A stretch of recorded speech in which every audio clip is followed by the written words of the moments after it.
Hello, hello. This is Pastor Deborah again, and we are here once again with another episode of the King and Kingdom series, our leadership development teachings for you.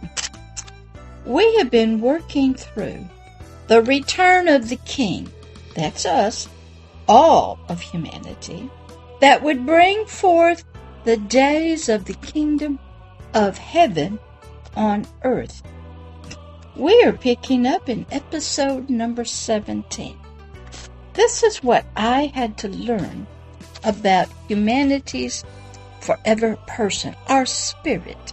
We are three in one. We are a physical body who has a biological brain that produces our soul.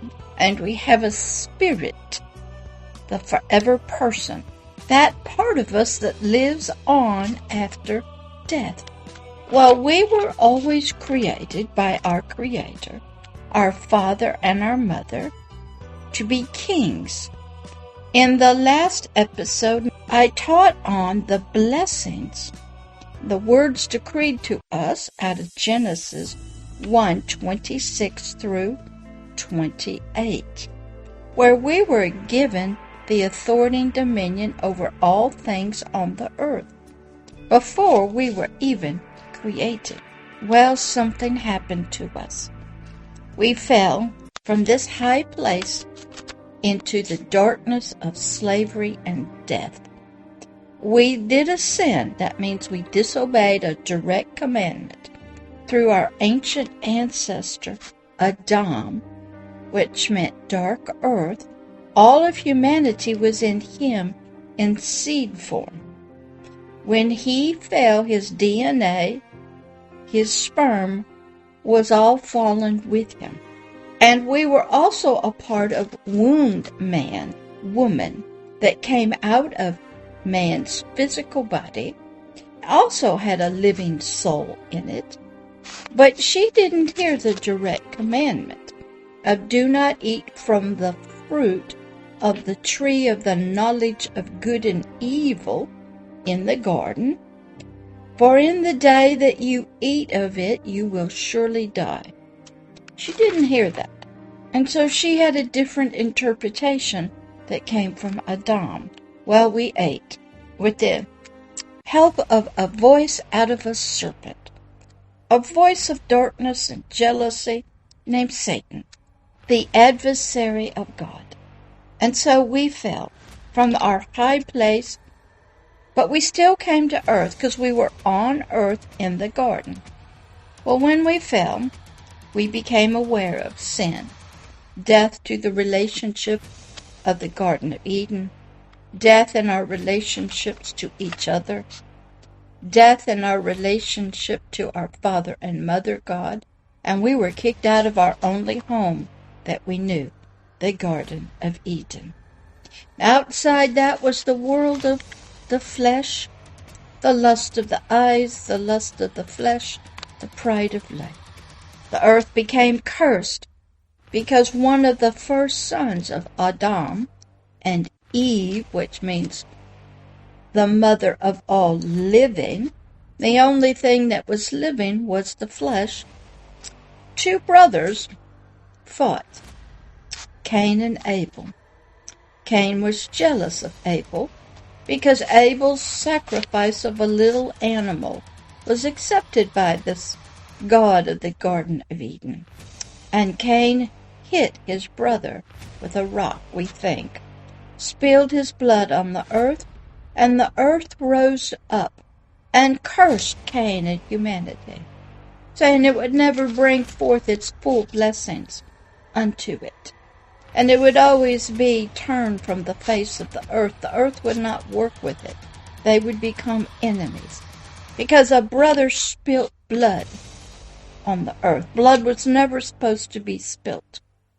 We were never supposed to kill each other or eat each other. Animals were never supposed to eat each other. All that we needed for food and everything had been given to us in the garden. We were vegetarian plant eaters, and so were the animals to be. The garden was to spread over all the earth and bring forth the kingdom of heaven. That didn't happen. We got in trouble, very deep trouble. We fell, the spirit part of us fell into our deep, dark flesh of the lust of the eyes, the lust of the flesh, and the pride of life. Our 5 senses took over. We created a personality around us in our soul, and we had roads and bridges and gates and doors into our spirit. Our spirit sort of became married with, one with, went wherever the soul went. We were one, soul and spirit. We were supposed to be, but the spirit was supposed to be the leader, bringing forth all the light, the truth, the knowledge, and giving it to the soul. But that went away. And now the soul was giving to the spirit all the things from the sin and death, from the world of the flesh, from the soul, the helpmate. It was in control. But through a sacrifice of a young man named Christ for all of humanity, many thousands of years later, we could find our way back. But this God of our creation, this God, this Father and Mother, talked to us. He had to give us some hope and speak into our lives and into the earth and to the kingdom what was to happen to us. And that's what this episode is about. We're going to hear what these words were said to the prophet Isaiah. Israel, ancient Israel, from the Old Testament of the King James Bible, is used to show us all of humanity. How we sunk down into our lust of the eyes and the lust of the flesh and the pride of our life. And we became only flesh creatures. We were no longer a living spirit inside of a dirt body. And all the Old Testament shows how we sunk down, how we were treated, how we treated each other, what happened to us, and how a loving Father began his work of recovery, bringing to pass what he had always wanted in Genesis 1:26 through 28. So he had to come and first speak. He helped us throughout the Old Testament. The nation of Israel represented humanity, the spirit part of us. Israel means prince. And everything that happened to it was showing us how us, the forever person of humanity, got trapped, were slaves, held captives, and how a loving Father would come. He would first speak into our lives, into the world, because words are so powerful. You must learn to speak correctly. He spoke through a prophet named Isaiah, and he told us what we were to do and what was to happen to us.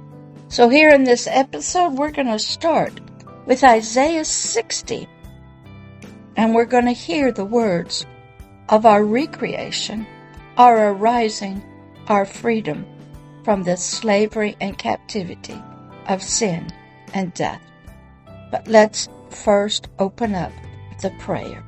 Dear God of creation, God of our identity, the God of the kingdom of heaven, thank you for helping us through your words, through the Old Testament, through many people, and even now through movies, through stories, art, culture, music, other faiths, ancient buildings and temples, traditions and cultures. Thank you for showing us and helping us, even in our dreams, by poets, musicians, artists, nature itself.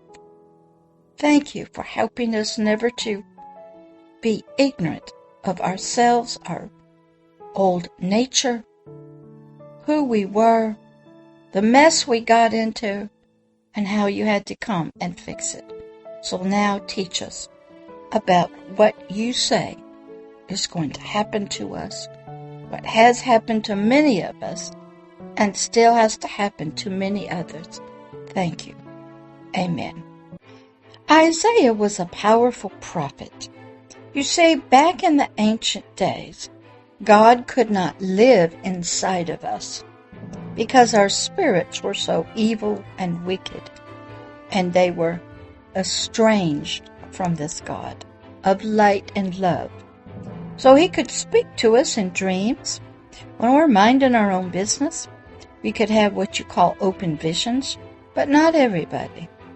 Only certain people who were really praying. But God could also speak through animals and nature. There are stories about speaking through donkeys, speaking to fish, speaking to the earth. So here in Isaiah, who was an Old Testament prophet, and I'm sure most religions have heard of Isaiah. Many of them have other people like Isaiah. Many people had God talk to them. Muhammad of Islam had an ancient angel talk to him. Many of them in Buddhism and Taoism and Confucianism and kings and poets and musicians have had visions, dreams, and they have heard from God. And many probably have even heard animals. The spirit world is not silent to us, not the good side or the bad side.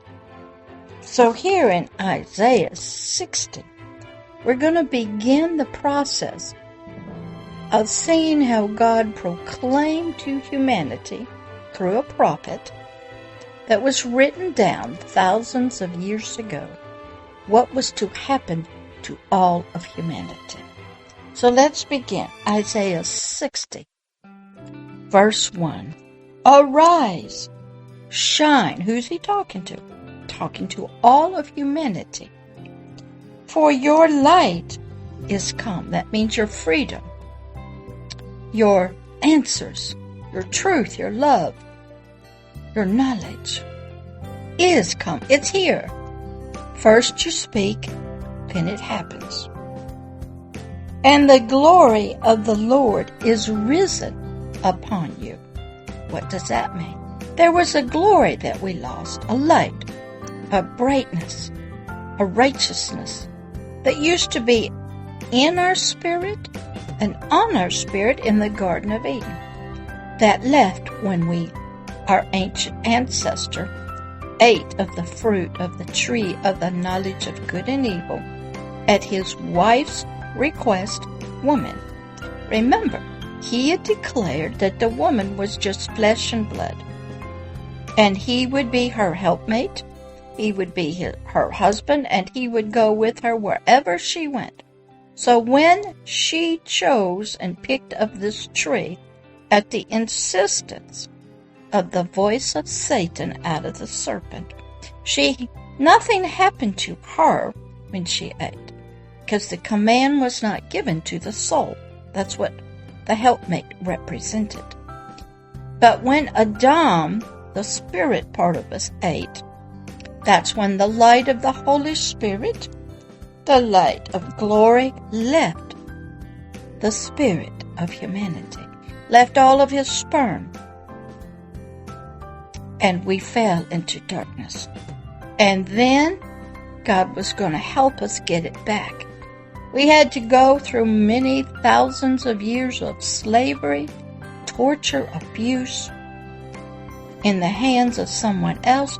We actually became another's child, Satan's child. We had his nature now, his greed, his lust, his pride in our soul that also was in our spirit. So here we are learning in verse 1 of Isaiah 60. God is decreeing, declaring, speaking out himself, his edict to all of humanity. He says, arise, stand up, shine, shine. He's telling us, commanding us, for your light is come back. You're no longer a dark spirit. Truth has come. Knowledge, wisdom, love is come. And the glory of the Lord is risen upon you.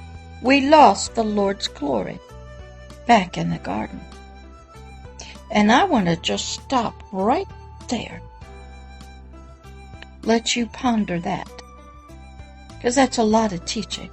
And we'll pick up in verse number 2 in the next episode of the King and Kingdom series, our leadership development. All right, this is Pastor Deborah. Study. Go look up Isaiah 60, verse 1 yourself. Go back to the Old Testament. Read. Take notes. And I'll see you in the next class of the King and Kingdom series, leadership development. All right, this is Pastor Deborah.